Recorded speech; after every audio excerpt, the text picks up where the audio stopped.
energía, como es por ejemplo en el tratamiento de aguas, en el proceso de electrodeposición, recubrimientos, en la purificación de mezclas metálicas, ¿no? En la producción o obtención de insumos químicos, ¿no? Y una amplia gama de usos que se le puede dar a esta rama de la química. También, como dijimos, uno de los dispositivos donde se usa la electroquímica es uno de los más antiguos de almacenaje de energía, por ejemplo, las pilas, ¿no? Uno de los conocimientos, de los, digamos, según la historia, ¿no? De acuerdo digamos así, a un uso oficial, ¿no? Y más aún un diseño de cómo poder eh, utilizar, ¿no? La electroquímica fue en el uso, en la creación de la pila, ¿no? Por parte de Volta, que se denominó la pila voltaica. Pero según estudios, ¿no? En lo que respecta a muchos siglos atrás, en la época del reinado egipcio, por ejemplo, decía que ya había, ¿no? Había ya eh, eh, rasgos, ¿no? O evidencias de que bajo un determinado personaje anónimo, no especialmente en egipcio o en la India, se había encontrado, especialmente en la India se había encontrado algunos dispositivos que parecían tener la apariencia, ¿no? De una pila, ¿no? De una pila. Entonces, es una rama de la química que tiene muchos, muchos siglos de uso, ¿no? Entonces, pero la más usada, tenemos, y las que nosotros más conocemos, es de las pilas que nosotros utilizamos en nuestros diferentes artefactos, ¿no? Y que es un pequeño dispositivo de almacenaje de energía. Aquí también, por ejemplo, nos dice, por ejemplo, el hidroxisodio, ¿no? Que es un modo de obtenerlo mediante el paso de la corriente a través de una disolución acuosa de cloruro de sodio. Lo bueno de esta parte de la química es que mediante un proceso, ¿no? Electroquímico podemos obtener dos o más productos deseables. Por ejemplo, en este ejemplo de dióxido de sodio, aparte de él podemos obtener cloro, ¿no? El cloro que muchas veces solamente decimos de repente que es desinfectante, ¿no? El cloro también es un compuesto químico muy usado en la fabricación o elaboración de plásticos, como el denominado cloruro de polivinilo, el PVC, que es uno de los plásticos muy resistentes a la alta corrosión, ¿no? Y muy usado en diferentes formas, ¿no? Por ejemplo, en las tuberías de las redes domésticas, también en lo que es recubrimiento de plataformas, como por ejemplo techos. Tenemos también lo que nosotros vemos en la gran variedad de recubrimientos, por ejemplo, en dispositivos para resistir la corrosión, muchas veces usados en el área automovilística, ¿no? En las bolsas plásticas, ¿no? Que nosotros utilizamos, y todo, y si ustedes se dan cuenta, casi todo, donde vemos la presencia de lo que como nosotros lo denominamos plástico, está ahí el PVC, el cloruro de polivinilo. Entonces es uno de los materias primas muy usados a nivel industrial.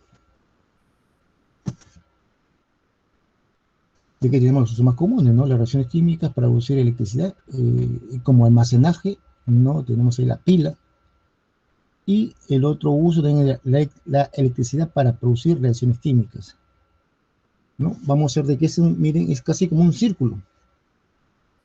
Las reacciones químicas para producir electricidad y la electricidad para producir reacciones químicas. de ida y vuelta. Es casi así como dijéramos una reacción reversible, ¿no? Nos vamos de productos, de reactantes a productos y de productos a reactantes. Lo mismo sucede acá. Reacciones químicas para producir electricidad y la electricidad para producir, ¿no?, reacciones químicas. Y en el caso de las reacciones químicas vemos la electrólisis, que es muy común, ¿no? Dentro de la electroquímica se puede visualizar, ¿no?, o mediante los dispositivos para que suceda un proceso electroquímico, se dan en las denominadas celdas electroquímicas o dispositivos donde ocurre un proceso electroquímico. Dentro de este proceso electroquímico que se da en los diferentes sistemas o dispositivos, tenemos dos tipos de celdas electroquímicas. Las celdas galvánicas, o también llamadas celdas voltaicas, y las celdas electrolíticas o cubas electrolíticas. Como sabemos, y se dijo hace un momento, las celdas galvánicas o celdas voltaicas proceden de su diseñador o en este descubridor, ¿no?, eh, digamos, de Volta y Galván, ¿no? Que son uno de los científicos, Luigi Galvani y Alessandro Volta, ¿no?, en los años de 1737 y 1745 a 1827. Quienes efectuaron, ¿no?, muchos trabajos, ¿no? Como sabemos, ¿no?, toda investigación está paralelamente o de manera simultánea con otras investigaciones, ¿no?, que están interconectadas entre sí, ¿no?, de repente por ayuda mutua. Entonces vemos de que tanto Galvani como Volta, ¿no?, vivieron una época de grandes avances, tanto en la física, en la química, en la biología, y no era esperar de que también surjan buenos descubrimientos para aquella época. Bueno, hablemos de una de ellas, las celdas galvánicas. Las pilas o celdas galvánicas son dispositivos que producen corriente eléctrica continua a partir de un tipo de reacciones químicas, las denominadas reacciones redox, que son reacciones de manera espontánea. En otras palabras, consiste en el estudio de la conversión de la energía química en energía eléctrica. Por lo general consta de dos metales diferentes conectados entre sí por un puente salino, o semiceldas individuales, separadas por una membrana porosa. Volta fue el inventor de la pila voltaica, la primera pila eléctrica. El uso común de la palabra pila es una celda galvánica única, y una batería propiamente dicha consta de dos celdas conectadas en serie. Entonces vamos a ver una celda galvánica, lo que nosotros conocemos como pila. Si nosotros conectamos de manera paralela o en serie varias celdas, obtenemos una batería. Lo que conocemos, por ejemplo, eh, eh, digamos, la batería que se utiliza en los autos, ¿no? Vamos a ver que tenemos ahí es una celda en paralelo,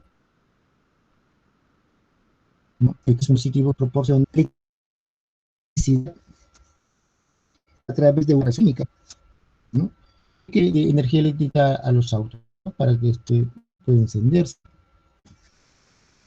O puede ser utilizado para hacer funcionar algunos dispositivos que tienen el auto, los radios, ¿no?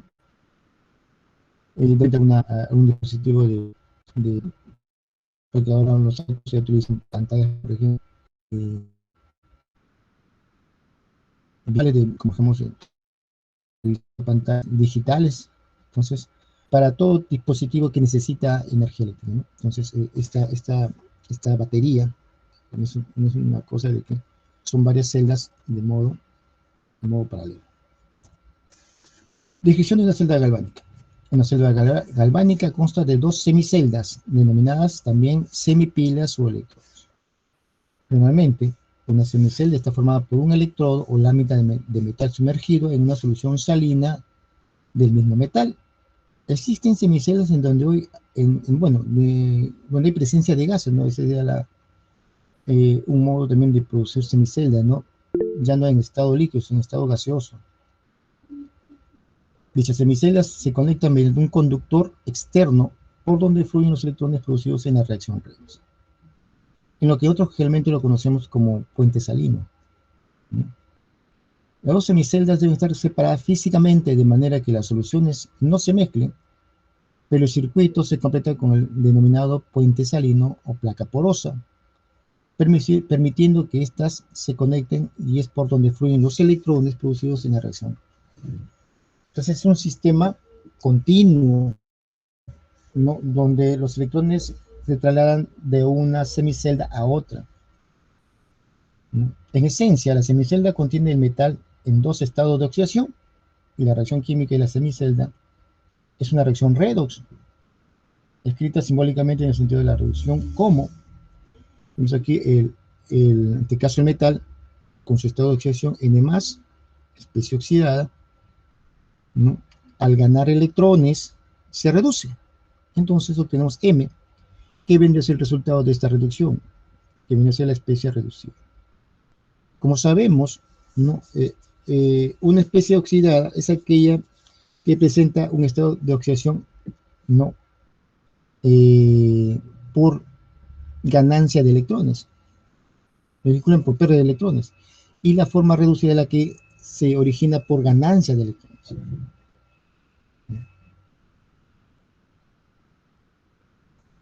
Para analizar el principio en que se fundamenta una pila para generar corriente eléctrica, veamos como modelo la pila ideal y construida por John F. Daniel, ¿no? La pila de Daniel. Es una de las pilas muy nombradas en los diferentes eh, libros, ¿no? Es un modelo de pila clásica y es una de las pilas muy sencillas, ¿no? Eh, donde muestra, cómo está constituida esta denominada pila de Daniel. Esta pila consta de dos semiceldas, como vemos acá, dos semiceldas. Una en la, bueno, aquí lo vemos representada por dos vasos de precipitación.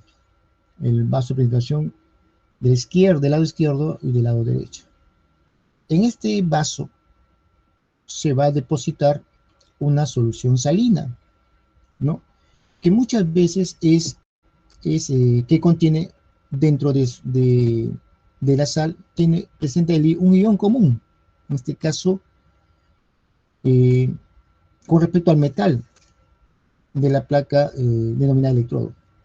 Entonces aquí tenemos dos semiceldas, un electrodo de cobre, ¿no? Que va a ser el papel de cátodo, el cual está sumergido en una disolución salina de sulfato cúprico.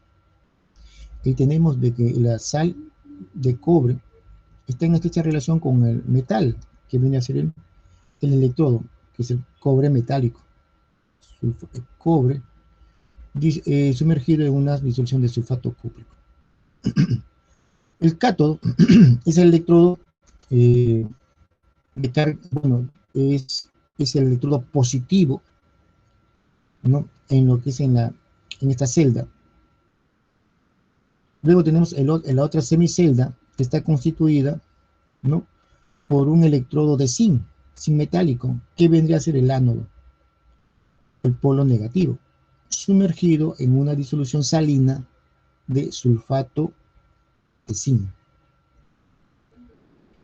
Y uno de los dispositivos muy importantes es el puente salino, que evita la acumulación de cargas del mismo signo en cada sustancia. Significa que esto va a permitir el flujo de electrones y de ese modo balancear la cantidad de cargas en ambos lados de la pila.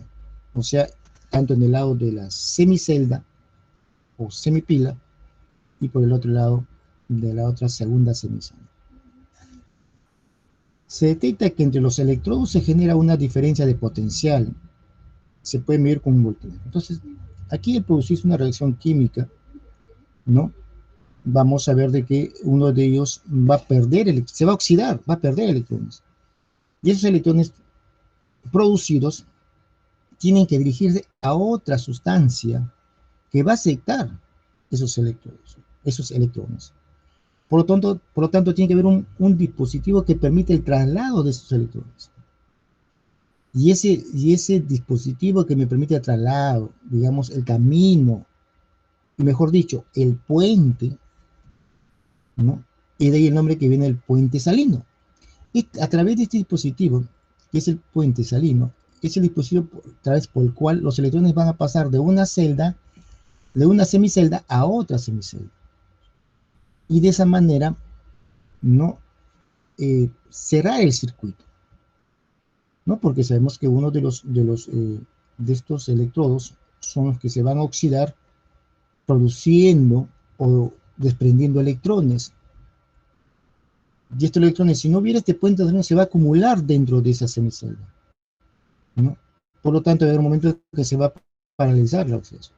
¿Por qué? Porque esos electrones producidos, esos electrones desprendidos por una de las semiceldas, no son aprovechados por otra sustancia. Entonces tiene que haber otra sustancia, como dijimos, en todo proceso, redos, de manera simultánea, ¿no?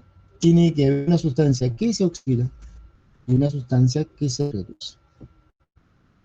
Si no se cumple ese principio, ¿no? De una sustancia se oxida y la otra se reduce de manera simultánea, el fenómeno no se produce. No se produce. Por lo tanto, en la pila de Daniels se da, ¿no? Se da. Y por eso es que se dice que el puente salino, que es un puente, bueno, es un puente que realmente tiene como una solución salina del nitrato de potasio. Simplemente es positivo. Es un medio por el cual permite que los electrones se y pasen de una semicelda a otra. Muy bien, acá tenemos ya las reacciones que se presentan en cada una de las semiceldas. Durante la descarga de la pila se observa que la masa del electrodo de zinc disminuye, lo cual implica que se está oxidando. Por lo tanto, constituye el ánodo de la pila. La semireacción que se presenta en esa semicelda es el zinc, que está en estado sólido y presenta un estado de oxidación cero, ¿no? Este desprende electrones y por lo tanto el zinc se va a solubilizar, ¿no? Entrando a un estado de zinc más 2, el cual va a estar disuelto en el medio acuoso. Por eso es que el zinc va disminuyendo la masa del electrodo. ¿Por qué? Porque este va a ir solubilizando al cambiar su estado de oxidación. De ser metálico pasa a un estado de zinc más 2 y este estado es soluble en agua. Entonces se disoluble, por eso que se va desprendiendo poco a poco debido a la oxidación. Y los electrones producidos en esa oxidación viajan a través del puente salino y se pasan al lado de la semicelda donde se encuentra el cobre y la solución salina de cobre. Dice, los electrodos de este electrodo salen y fluyen por el conductor llegando al electrodo de cobre, en donde los iones de cobre, o sea, de la sal salina, que es el olfato cubre porque está disuelto, consumen estos electrones, reduciéndolos hasta cobre metálico. Estos cobres metálicos que han sufrido, que provienen, ¿no? Que provienen de la solución salina de sulfato cúprico, estos se van almacenando sobre la superficie del electrodo de cobre metálico. Entonces, ¿qué va a hacer? Ese electrodo va a ir aumentando de masa, ¿no? Porque se van impregnando del cobre que proviene de la solución salina que lo rodea. Por acción de los electrones que provienen del zinc, provoca que esta solución salina, sus iones de cobre 2 más, se reduzcan a cobre metálico. Este cobre metálico se va a ir depositando de a poco, conforme transcurra la reacción, ¿no?, sobre la superficie de la lámina de cobre. Como la reacción ocurre en la superficie de la lámina de cobre, este constituye el cátodo de la pila. La semireacción de reducción está dado aquí. Tenemos aquí. Cabe recalcar que la zona muy, digamos, donde se origina el mayor proceso de la reacción química se da en la superficie de la lámina. ¿Por qué? Porque, bueno, aquí tenemos conectados los dos, y entre ellos existe un diferencial de potencial, o sea, una diferencia de energía, ¿no?, donde la reacción realmente está en los alrededores, en el fluido líquido que rodea la placa. Es ahí donde se realiza la reacción química de reducción. Por eso que muy, digamos, en la, zona intersticial entre el líquido y la placa de cobre, es ahí donde ocurre realmente la reacción química de reducción. Y por lo cual el cobre transformado de cobre más 2 que pasa a cobre metálico, inmediatamente se impregna sobre la superficie de esa placa de cobre. De modo que la placa de cobre, con respecto al tiempo, dijimos, va a ir aumentando de masa. Va a ir aumentando de masa. Entonces tenemos que el cobre 2 más, que está en el medio acuoso, que procede de la sal, al reducirse, al recibir los electrones producidos en la semicelda del zinc, se reduce a cobre metálico. Y este cobre metálico se va a ir impregnando, ¿no?, sobre la superficie de la placa de cobre.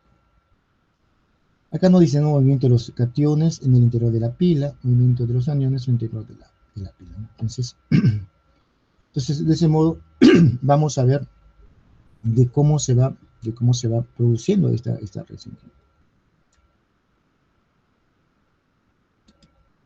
Notación del diagrama de una celda galvánica, ¿no? Es un modo de describir la ecuación de lo que ocurre en una celda galvánica. En este caso se hace una notación o de manera simbólica lo que ocurre en la semicelda, donde ocurre la oxidación y donde ocurre la reducción. Es la representación simplificada o simbólica de una celda galvánica. Por convenio internacional se debe considerar los siguientes pasos. El ánodo, electrodo en el que ocurre la oxidación, se sitúa a la izquierda del esquema.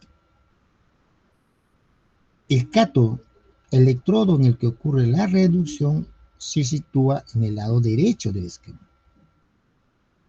El límite entre las dos fases, sólido, líquido y gas, se presenta mediante una línea vertical.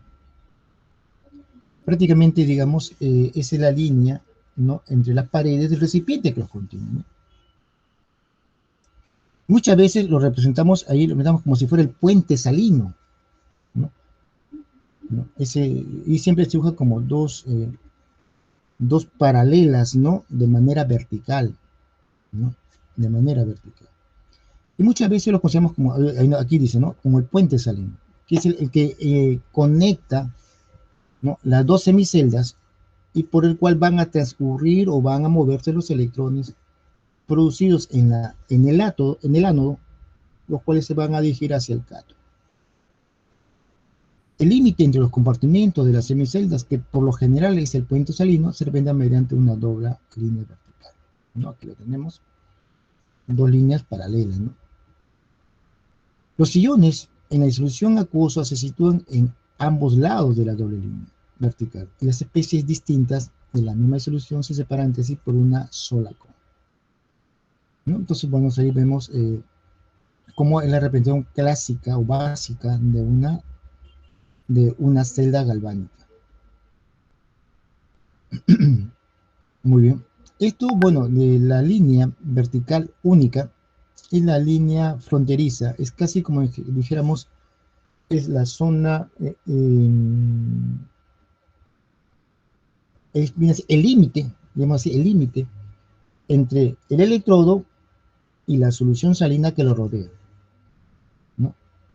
Sabemos que hay una zona acuosa, que es la solución salina, y la zona metálica del electrodo. Entonces, entre esa una zona, ¿no?, dijéramos un límite, una frontera, es lo que se representa acá, esa frontera de fase, ¿no? Justo en la frontera, ¿no?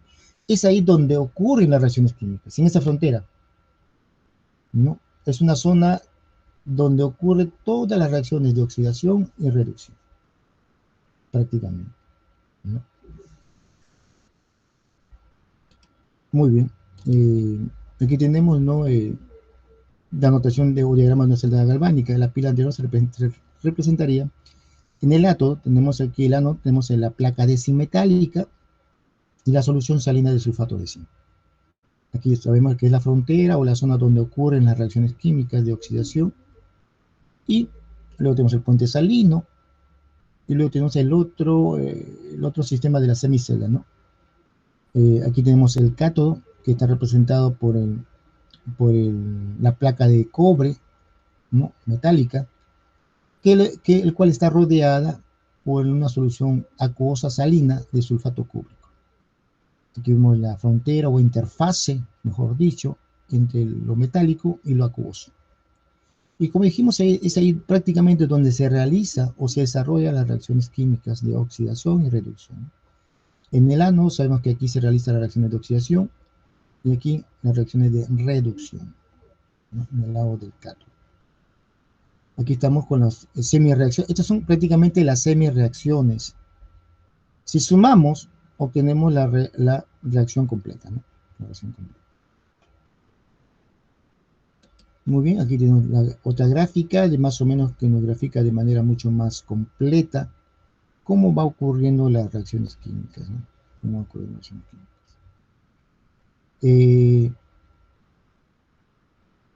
Sido muy interesante, ¿no? Muy interesante de que en una práctica laboratoria hubiésemos hecho una práctica de laboratorio presencial, la construcción de una pila o de una celda galvánica, ¿no? Para más o menos comprender cómo ocurre el proceso, ¿no? De manera experimental. Quizás de manera teórica, quizás no lo veamos, ¿no? Muy completo, pero es muy interesante, ¿no? Construir una celda galvánica, ¿eh? Con sus semiceldas en ambos lados, con sus placas metálicas de cobre y zinc, ¿no? También diseñar el puente salino, ¿no? Y ver cómo funciona esta pila, ¿no? Vamos a ver que dentro de las semiceldas, vamos a ver que hay un pequeño, digamos, desaparición del zinc, ¿no? Se va a ir, vamos a ver que poco a poco se va a ir deteriorando, y mientras que la placa de cobre va a ir aumentando, ¿no? En ese lado sumergido, ¿no? En el lado sumergido en la solución salina, ¿no? Entonces, y ver claramente, ¿no? Cómo ocurre la reacción química y el posible aprovechamiento de esa electricidad que se produce. La primera experiencia es medir la cantidad de voltios que está produciendo, ¿no? La energía química transformada en electricidad. Podemos medir a través de un voltímetro la cantidad de voltios que está produciendo y también aprovechar esa electricidad mediante colocarlos, ¿no? en este dispositivo un foquito de LEDs, ¿no? Que produce su luminiscencia, ¿no? Y con eso vamos a demostrar claramente que se está produciendo electricidad, y cual, miren, ¿eh? Se produce tenemos la reacción química, ¿no? La energía aquí en forma de la energía química transformada en energía eléctrica, la energía eléctrica transformada en energía luminosa, ¿no? O sea, tres formas de transformación de la energía. Aquí tenemos un dispositivo muy clásico que tenemos nosotros, ¿no? Una pila, ¿no? Una pila, donde vemos claramente que siempre vemos, ¿no? un punto donde llamamos el ánodo, el otro es el cátodo. El ánodo siempre lo simbolizamos con su negativo, y el cátodo con signo positivo. El cátodo signo positivo, ¿por qué? Profesor, Porque así, profesor, ¿sí? disculpe, una pregunta, no le entendí, porque no Ah, apareció las no, reacciones. Sí, sí, el cloro simplemente es, como es una sal, ¿no? Es una sal, este se ioniza, ¿no? Entonces, también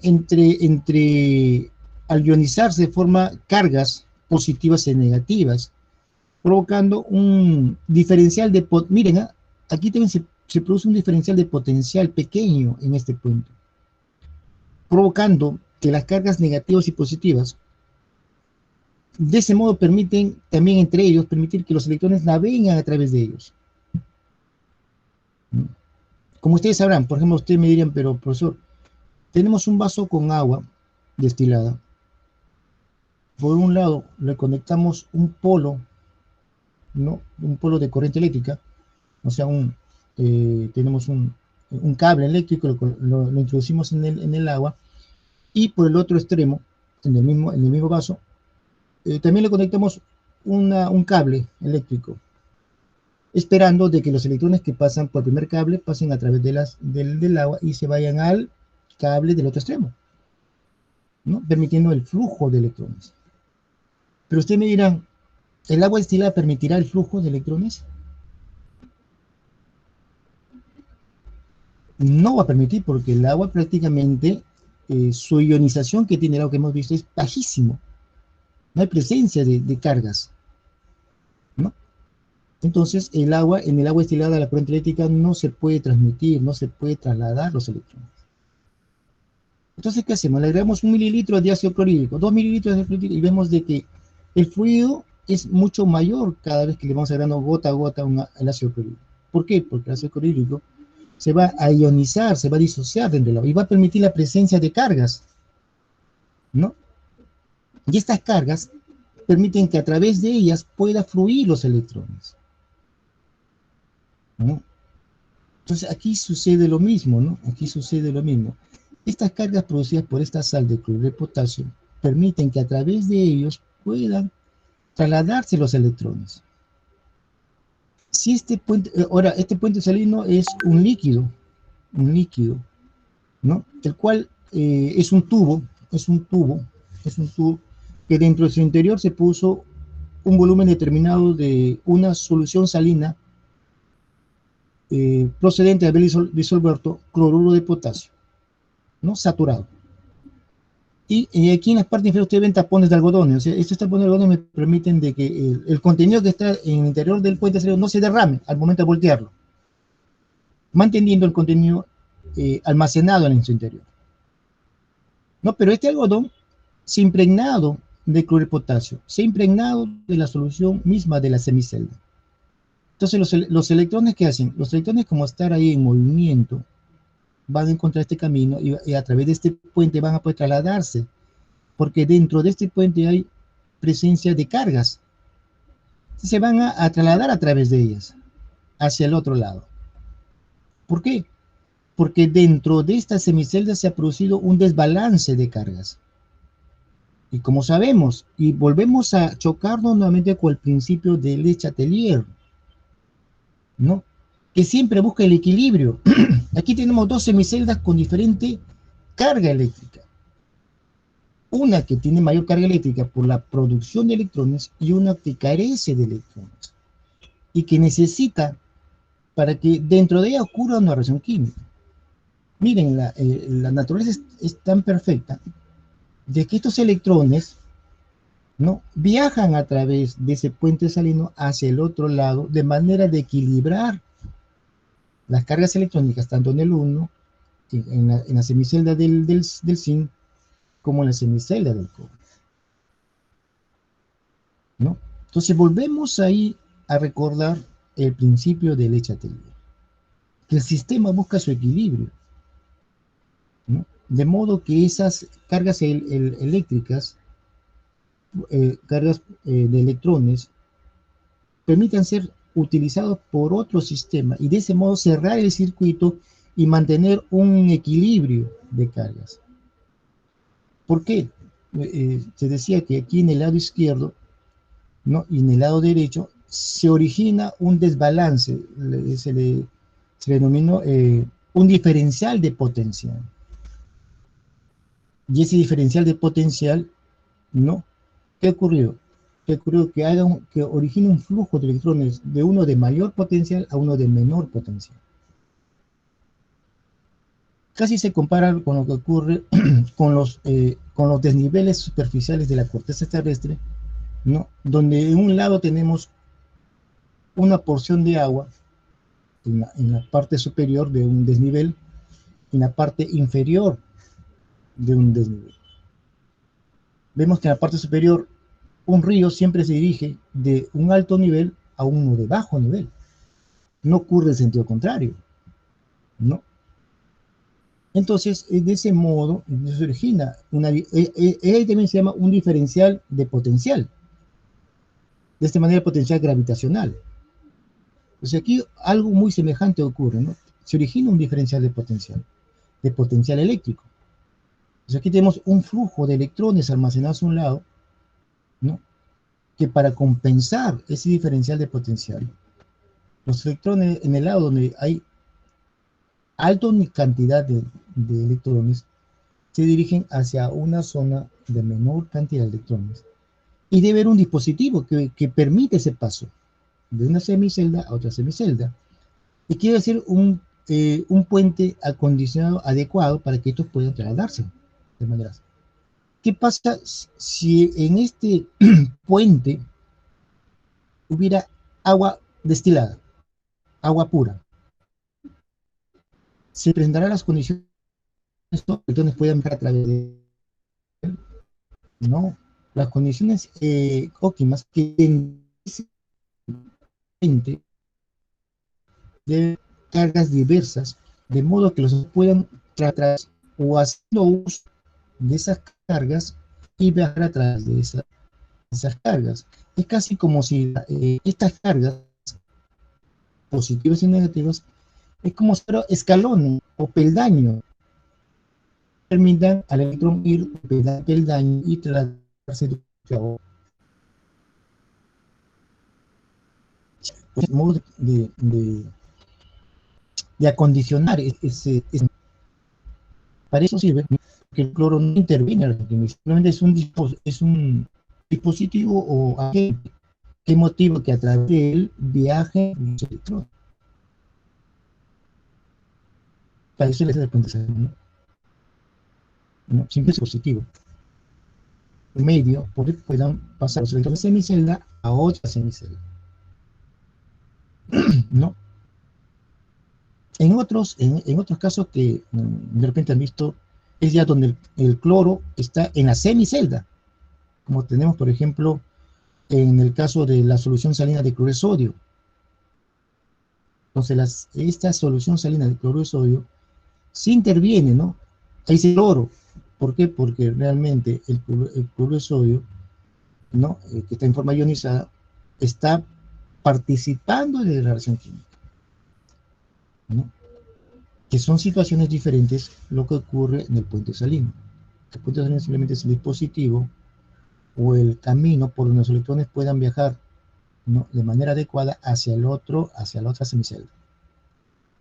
Ese es el papel solamente del puente salino que está elaborado a través de una solución salina saturada de cloruro de potasio, ¿no?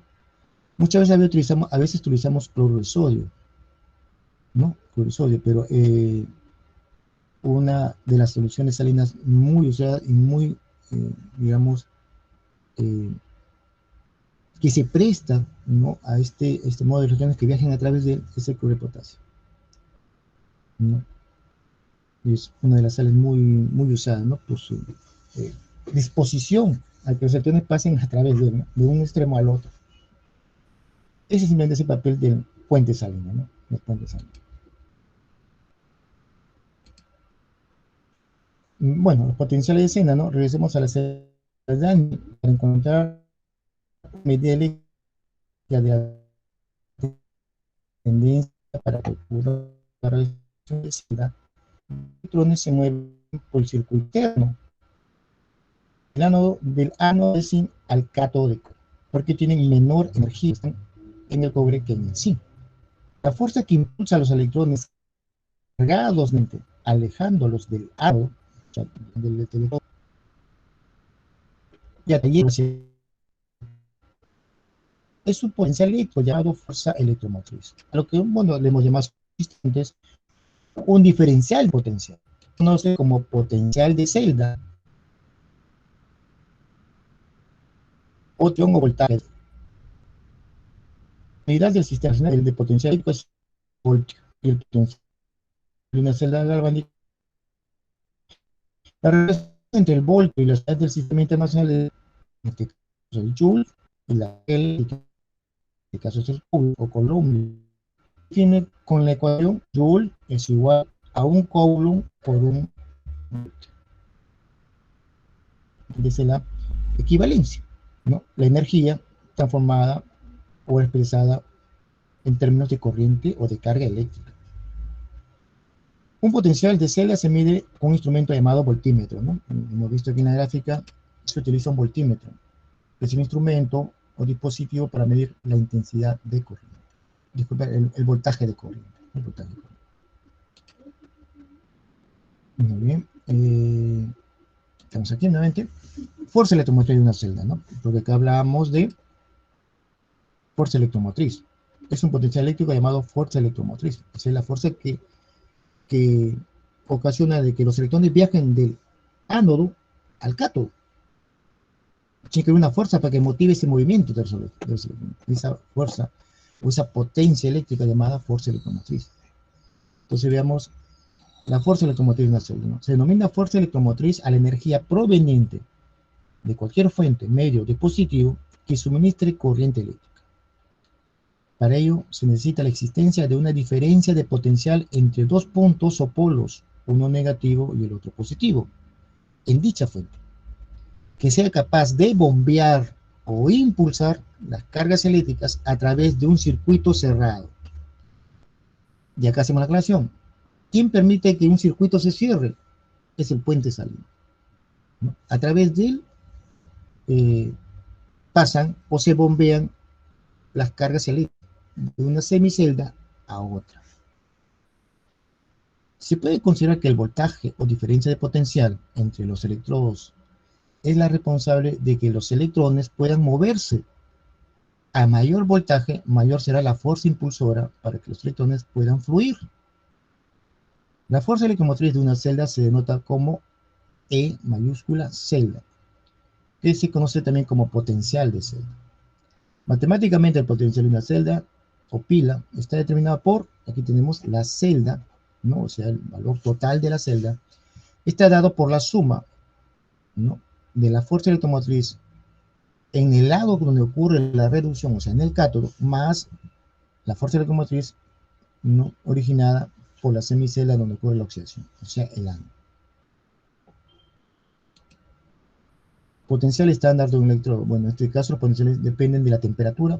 Como sabemos, la temperatura es un parámetro termodinámico que en la gran mayoría de los fenómenos físico-químicos influye, ¿no?, interviene. Los potenciales dependen de la temperatura también, cuando estamos viendo acá, la concentración molar y la naturaleza química del electrodo. Es muy importante, ¿no?, porque una celda se puede construir con cualquier tipo de electrodo, pero si queremos obtener buenos rendimientos, tenemos que seleccionar un electrodo adecuado para ese sistema, ¿no? Porque posteriormente, ¿no?, se ha visto muchas tesis, muchos proyectos de estudiantes tesistas que han querido producir electricidad a través de diferentes usos de electrodos, no convencionales, como hemos visto en la celda de Daniel, ¿no? Que esta celda que Daniel propuso ha sufrido un proceso, también igual modo, de seleccionar, probar ciertos tipos de electrodos metálicos y también soluciones salinas. Dentro de la tesis que muchas veces los estudiantes buscan probar con ciertos, de repente, placas metálicas o placas sintéticas, también utilizando ciertos soluciones, en este caso salinas, como también han visto ustedes, también se está promoviendo el uso ya no de soluciones acuosas, sino también de gases. Pero se ha llegado a corroborar de que la energía eléctrica que producen es baja. ¿no? Se puede producir, se puede diseñar pilas utilizando diferentes tipos de cátodos y ánodos, sumergidos en diferentes soluciones, pero lo importante es el rendimiento o la cantidad de electricidad que se produce por unidad de tiempo, ¿no? Sí, se puede diseñar y la gran mayoría produce electricidad, pero produce de acuerdo a lo diseñado, produce mayor o menor cantidad de electricidad, ¿no? Entonces, también de ahí, ¿no? No simplemente es construir por construir, sino también diseñar de manera adecuada y cómo esperar qué cantidad de electricidad se está produciendo, ¿no? A través de un análisis, ¿no? Electroquímico, de cómo hemos visto cómo se presentan las reacciones de óxido-reducción en ambos lados, ¿no? Y de ese modo poder, ¿no? Poder, por eso que se habla de potencial estándar de un electrodo, ¿no? Los potenciales, dice, depende de la temperatura, concentración molar de la solución que no está sumergida del electrodo y la naturaleza química del electrodo, ¿no? Eh, por ello se establecieron las condiciones estándar, ¿no? Las condiciones estándar. Tenemos temperatura 25 grados Celsius. Los corchetes representan, ¿no? Como siempre hemos dicho, concentraciones molares. Eh, y las soluciones generalmente se utilizan en concentraciones 1 molar, ¿no? Las concentraciones de las soluciones salinas. En la presión, ¿no? En este caso de una atmósfera, bueno, los gases que rodean al sistema, en este caso basados en el aire, en una atmósfera, cada electrodo contribuye para obtener una energía estándar de celda.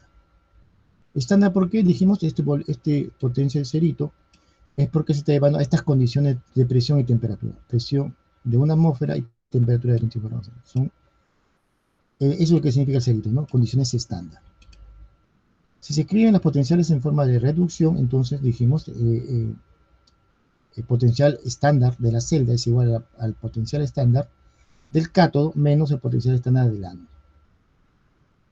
Si se escribe la oxidación y la reducción de cada electrodo, entonces tenemos que potencial estándar, ¿no? De la celda es igual a potencial estándar del cátodo más potencial estándar del ánodo. Entonces, si lo escribimos de oxidación y reducción. Veamos, entonces, aquí, ¿qué más tenemos? Importante, ¿no? También dentro de la experiencia que se ha tratado con respecto a la construcción de celdas, ¿no? Utilizando diferentes electrodos, diferentes soluciones salinas, de manera experimental ya se ha ido estableciendo valores, ¿no? A condiciones estándar, ¿no? Acá, por eso que las tablas que hemos visto, tanto en las clases anteriores, hay tablas en condiciones estándar, o sea, tomando como referencia la temperatura, ¿no? 25 grados Celsius, ¿no? Y ya por inercia se sabe que está a una atmósfera. Dice acá dice potenciales de reducción estándar a 25 grados Celsius, ¿no? Dice, ya sabemos que los potenciales de reducción y oxidación se hallan experimentalmente. Por convenio internacional, los potenciales estándar de los electrodos se tabulan para las reacciones de reducción. De repente también encontramos potencial estándar de oxidación, pero más se ha creído conveniente, ¿no? Bueno, más usado porque paralelamente podemos determinar de manera inversa la oxidación, ¿no? Entonces, por convención se ha establecido o se ha tenido que diseñar tablas de potenciales de reducción. Por ejemplo, acá tenemos las tablas de reducción de algunos metales, ¿no? Que hacen el papel ¿no? de este caso, de cátodo, ¿no? Por ejemplo, tenemos aquí el, el hierro, el yodo, ¿no? El plomo, el níquel, el zinc, ¿no? Donde manifiesta, ¿no? Cómo ocurre un proceso de reducción.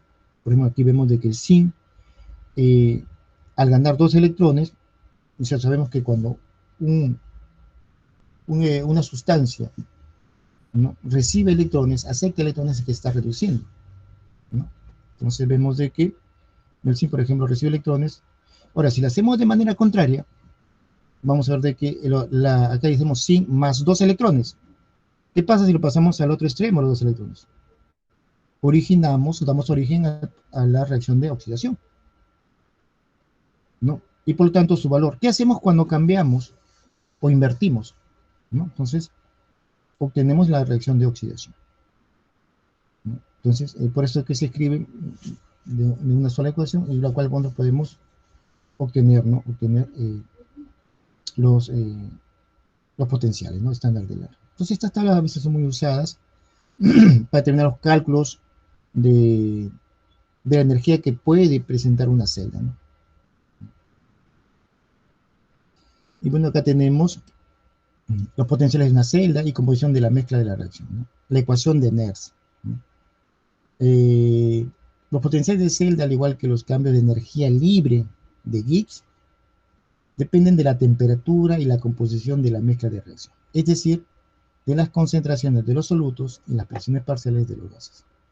Esa dependencia se puede deducir con la ecuación. Aquí tenemos la variación de energía libre, ¿no? Es igual a la variación de energía libre estándar más el producto de la ecuación, ¿no? General de los gases por la temperatura, logaritmo natural de Q, ¿no? Entonces aquí vamos a ver nosotros que, como ya sabemos, Q es el cociente de la reacción, ¿no? Dice que se sabe que delta G es el cambio de energía libre para una reacción bajo condiciones del estado no estándar, donde delta G están, donde, bueno, delta G sea no, cerito, es el cambio de la energía libre bajo condiciones estándar, y que Q es el cociente de reacción. Como delta G es igual a menos número de moles por fuerza electromotriz, E, y delta G es igual a, bueno, es igual a menos N por motriz, energía estándar de celda. La ecuación delta G se formula como sigue. Y acá tenemos la ecuación de Nernst, ¿no? La ecuación de Nernst. Bueno, ya que tenemos diversas formas de escribir la ecuación de Nernst, ¿no? Vamos aquí a dividir entre delta NF, tenemos esta ecuación, ¿no? O también escribiendo de esta forma, ¿no? Pues las dos formas se pueden utilizar, ¿no? En diferentes cálculos, ¿no? De problemas, ¿no? Para determinar la energía de celda, ¿no? Bueno, en este caso, y como vemos, ¿no? A la temperatura estándar a 25 grados Celsius, ¿no? 25 grados Celsius. Acá nos dice, ¿no? Debido a la íntima relación entre el voltaje de celda y el pH, la ecuación de Nernst se escribe en términos de logaritmo de en base 10, logaritmo de Q y no logaritmo natural de Q. A la temperatura de 25 grados Celsius, el factor 2,303, bueno, ERT sobre, esta es la constante de Faraday, se expresa por el valor 0,0592 volts. Por lo que, y aquí tenemos la transformación de la ecuación de Nernst, ¿no? Como sabemos, la constante de Faraday, ¿no? Que divide, ¿no? A 0, a 2,303 entre constante de Faraday, y tenemos una sola constante, ¿no? Una sola constante, que sería 0,0592. Bueno, en las celdas galvánicas reales, las contracciones y las presiones parciales de reactivos y productos casi nunca tienen valores de estado estándar, ¿no? Como sabemos, a veces varía, ¿no? Por las condiciones muy difíciles de controlar, y los valores cambian al avanzar la reacción de la celda. La ecuación de Nernst es útil porque permite calcular potenciales de celda bajo condiciones estándar, ¿no? ¿No? Muy bien. ¿Hasta ahí alguna pregunta o consulta?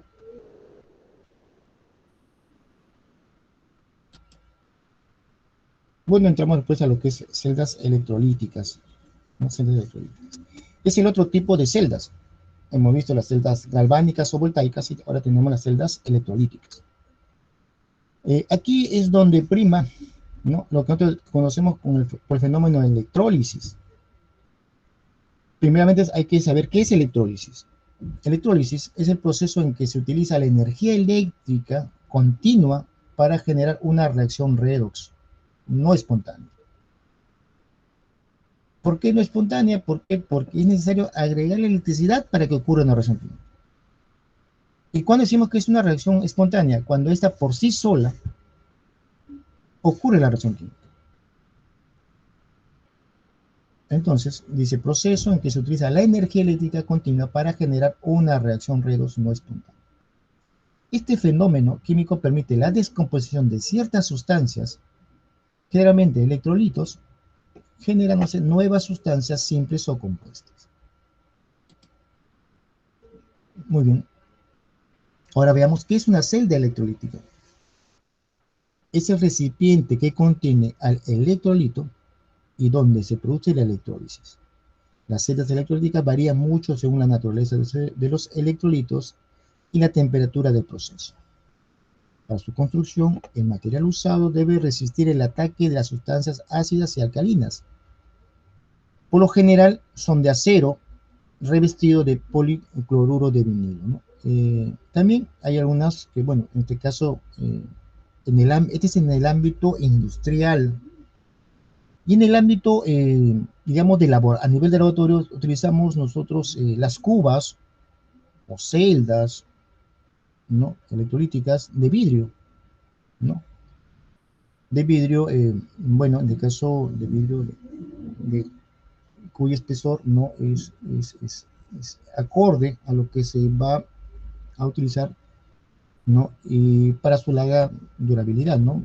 Tenemos celdas, por ejemplo, de alta densidad de vidrio, lo cual nos permite también observar cómo ocurre este proceso, ¿no? ¿No? A través de las paredes de la celda de vidrio. En cambio, en las cubas, ¿no? De manera industrial, generalmente son de acero, ¿no? Revestido de policloruro de vinilo. Como hemos dicho, el policloruro de vinilo es un material sintético altamente resistente a las agresivas corrosiones que provocan las soluciones ácidas y alcalinas, ¿no? Entonces, es muy usado, ¿no? Este tipo de revestimiento.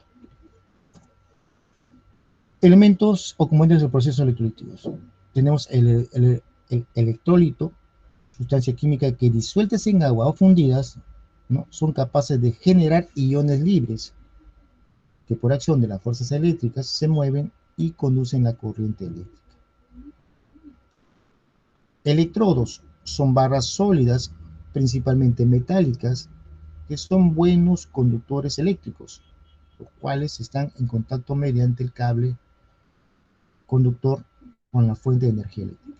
Estos son los cables, o bueno, digamos, el alambre eléctrico, como conocemos, comúnmente llamado, y que son los responsables de conectar, ¿no? El electrodo con la fuente de energía eléctrica, ¿no? Realmente sabemos que estos cables, ¿no? Son de cobre porque son buenos conductores de electricidad.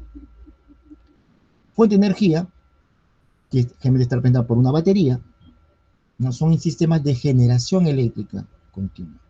Estos actúan como una bomba de electrones, ¿no?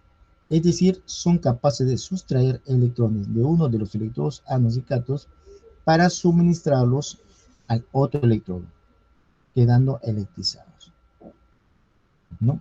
Entonces, esos son los componentes, ¿no? O elementos de un proceso electrolítico, ¿no? Que están conformando una celda, ¿no? Una celda electrolítica.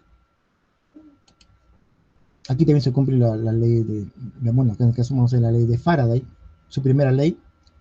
La masa producida o descompuesta en una celda electrolítica es directamente proporcional a la cantidad de carga eléctrica que pasa a través de los electrodos, ¿no? Y vemos aquí que la masa, ¿no? Producida, o la masa como llamada depositada en uno de los electrodos, ¿no? Es igual al equivalente gramo, ¿no?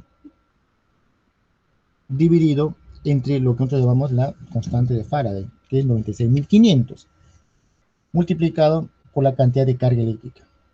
La carga eléctrica también puede estar expresado en intensidad por tiempo. Es la que nosotros realmente utilizamos, ¿no? Esta es del lado derecho, ¿no? Más es igual al equivalente gramo de la sustancia, ¿no? Procesada entre la constante de Faraday, que es 96.500, multiplicado por la intensidad en amperios y tiempo en segundos. En los electrodos es proporcional a sus respectivos pesos equivalentes. Entonces, es una relación muy utilizada cuando tenemos, comúnmente llamado batería, ¿no? Una batería de celdas, ¿no? Una tras de otra. Es que están todas conectadas a un solo sistema, ¿no? A un solo sistema de fuente, ¿no? De fuente eléctrica. Entonces aquí tenemos lo que es la masa, ¿no? Almacenada, ¿no? De la sustancia A es proporcional a su masa de equivalente gramo de A, es igual a masa de la sustancia B, ¿no? Respecto a su masa equivalente gramo B, y la masa C respecto a su masa equivalente de C. Entonces es una fórmula de segunda ley, ¿no? Que no es otra cosa que la primera ley, ¿no? De manera individual, de manera individual, ¿no? Basta que de esta conozcamos como dos de ellas, dos de las más almacenadas para encontrar la C,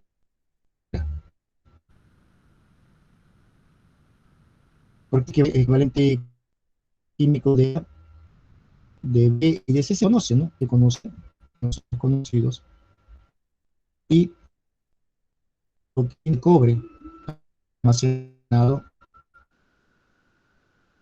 no se los sé todos. En el PB, por ejemplo, la cantidad de coro producido, encontré en la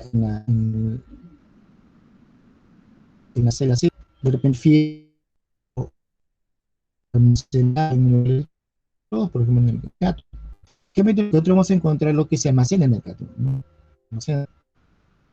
Entonces, como también es factible encontrar, ¿no? Gases, por ejemplo, aquí se puso cloro, podemos encontrar el cloro, que se va produciendo a través del ánodo. También se puede sencilla determinar la masa de una de las sustancias con respecto si se conocen el resto de masas ya obtenidas. Entonces, si tenemos tres, basta con encontrar dos para encontrar la tercera, ¿no?